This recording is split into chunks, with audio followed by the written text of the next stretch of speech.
Greetings, kindred. I am Voivode Maquette, and welcome back to my World of Darkness and another episode of the Thicker Than Water recap, where this past game session was... it was a very, very interesting night, and some amazing things happened to really benefit the story. I thought it was going to end up being another bar hopping night, and it really did kind of feel like it, but it did get into a much grittier subject matter. In game terms, they've only been there for about 2 weeks, and tomorrow night in their game will be Friday, so they have class because their college classes that they attend are on Friday nights. And I don't know, it just they were getting ready for a big lecture from Critias that was going to cover the Anarch Revolt and the Banu Hakim's place in it, and the relationship between the Banu Hakim and the Camarilla up until the modern Knights, where the Banu Hakim have now joined in with the Camarilla. But it started off very, very simple enough. The characters had all crashed again at William's William's condo, and they had gotten home really late, so there was no chance to actually talk or try to figure anything out.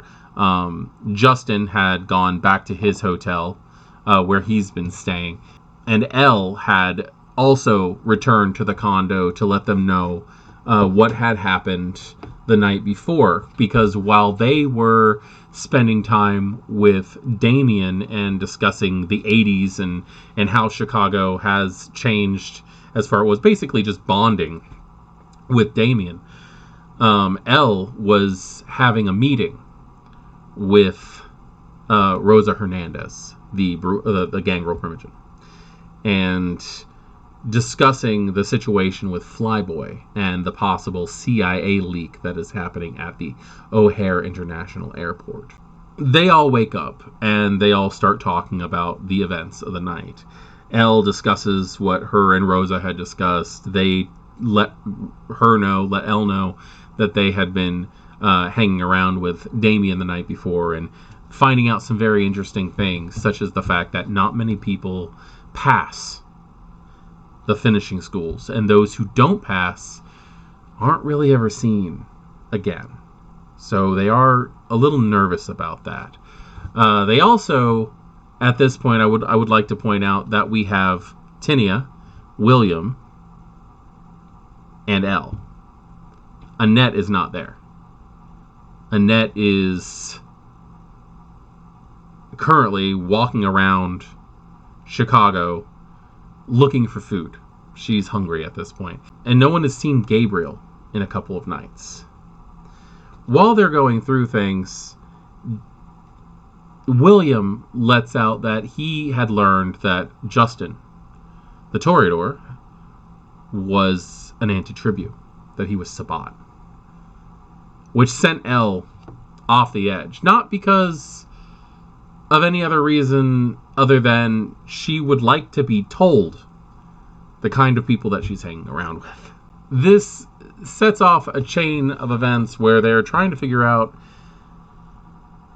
things, just in general, about the coterie altogether, and they decide they need to talk to Justin. The time they finally end up calling Justin, Justin's hanging out at the Succubus Club on a very slow night, but he's at the Succubus Club nonetheless. The three of them decide that they're going to go down there and confront Justin, or at least Elle really wants to confront Justin. And William at this point is he's having a super paranoid night.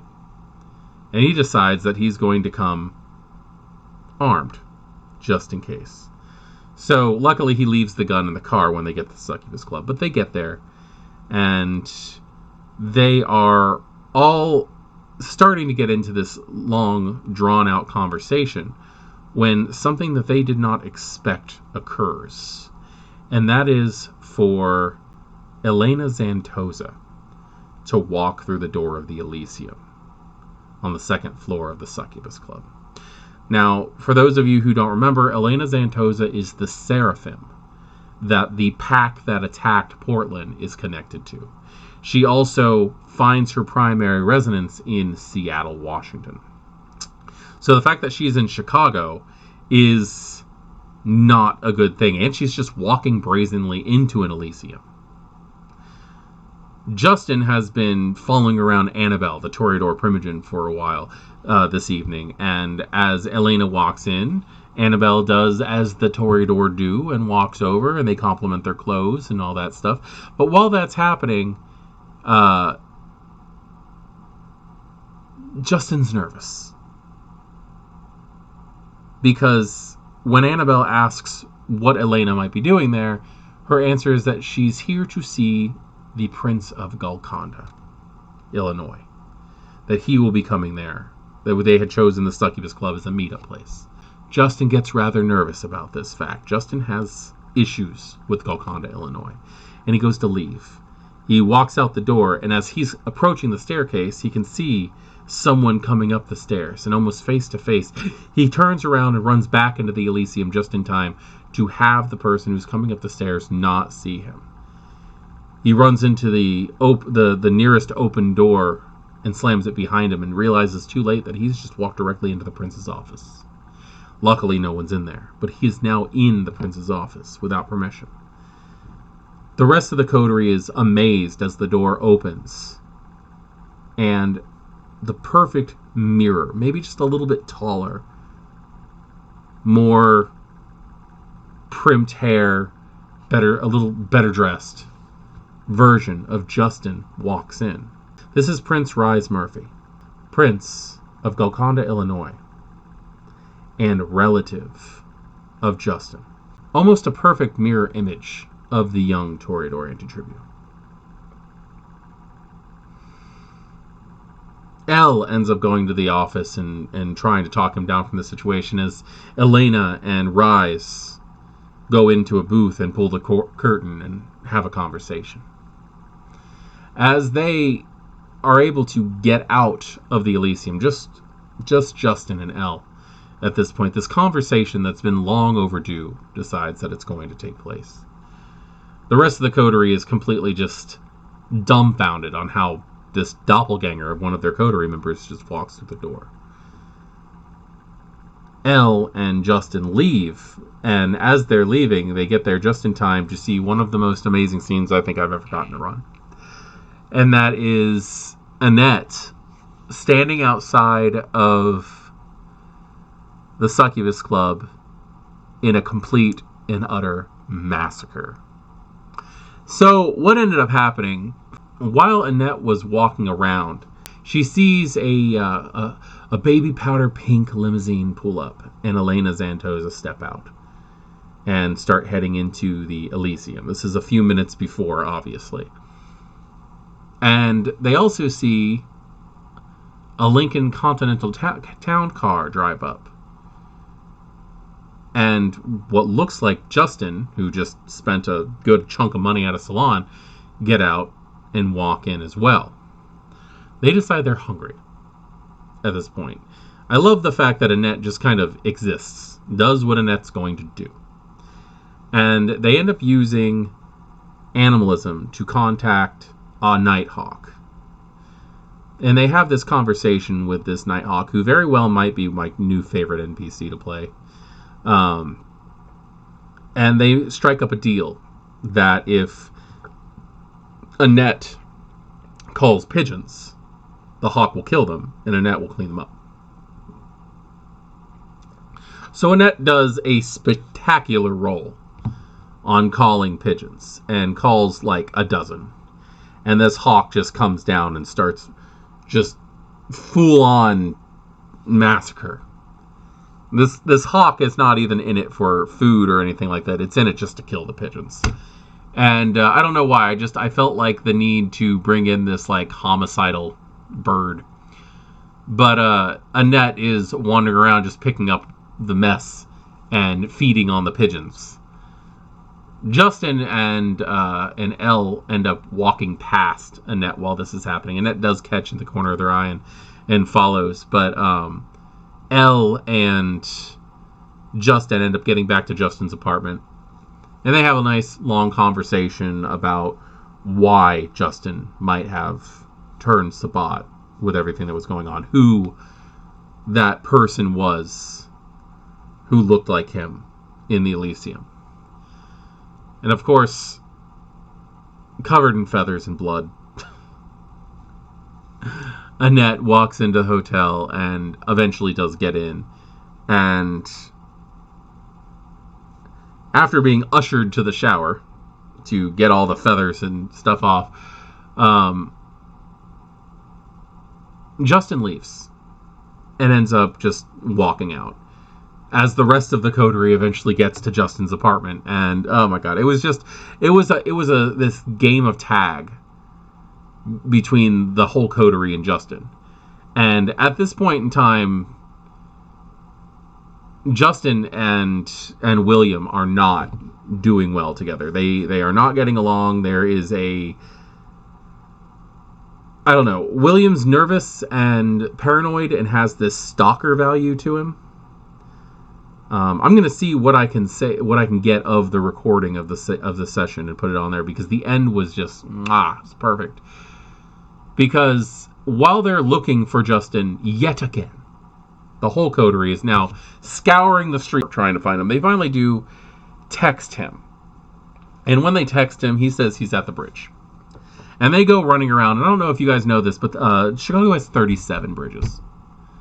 So they're all looking around for that. And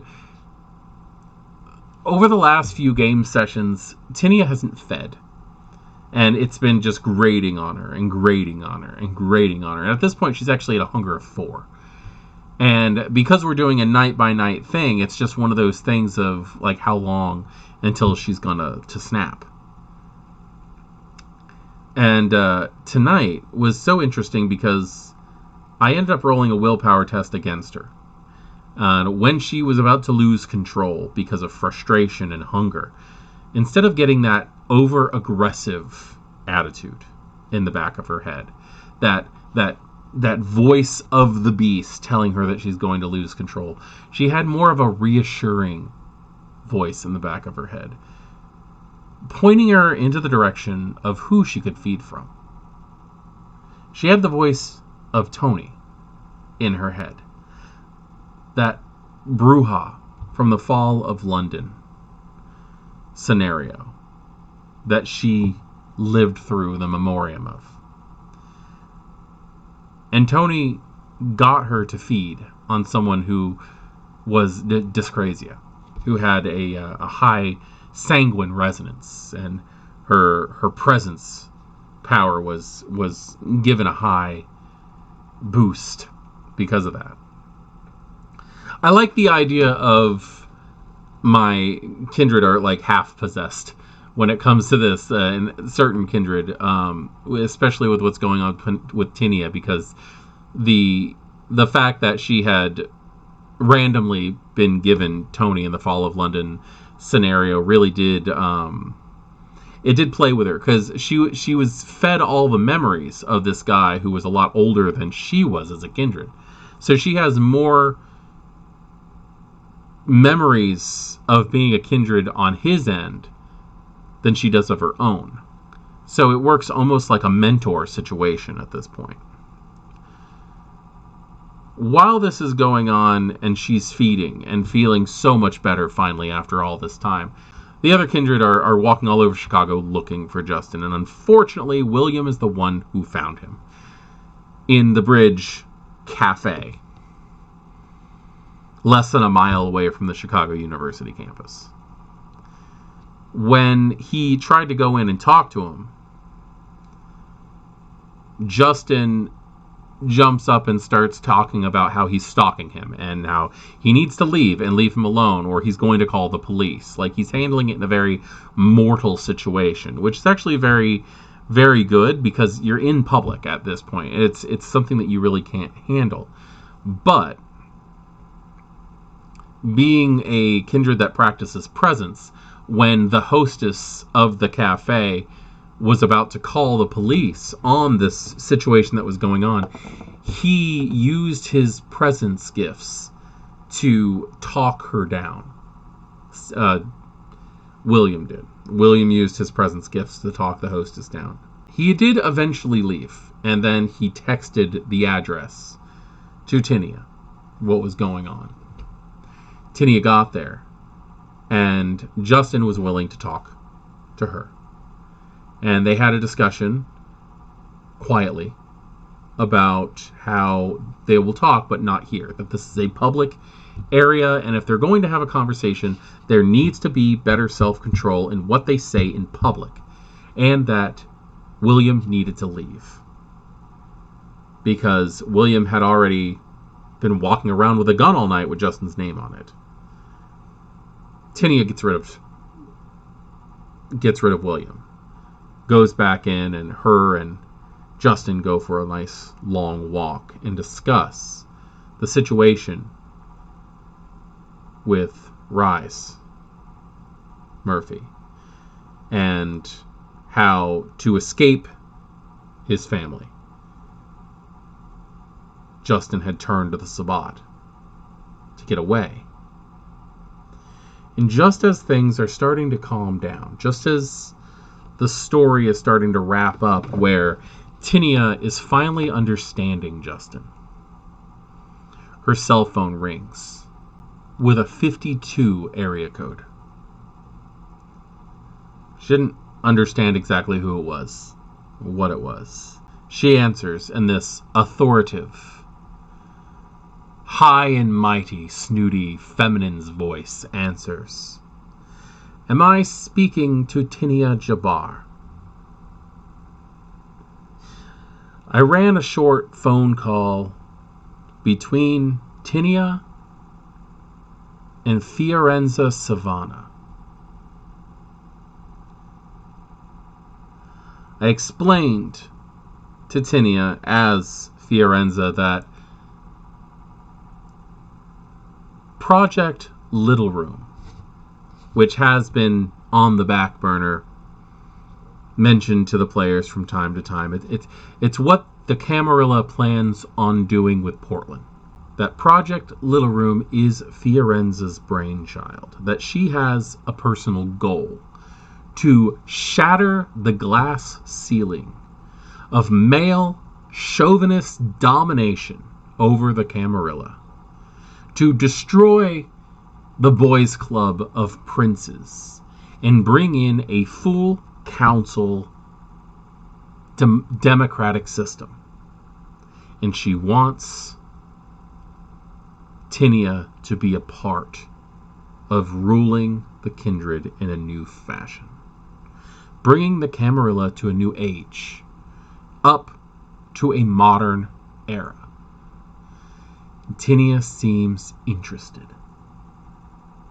And at that point, I need to inform you all that we faded to black, and I called post for the evening.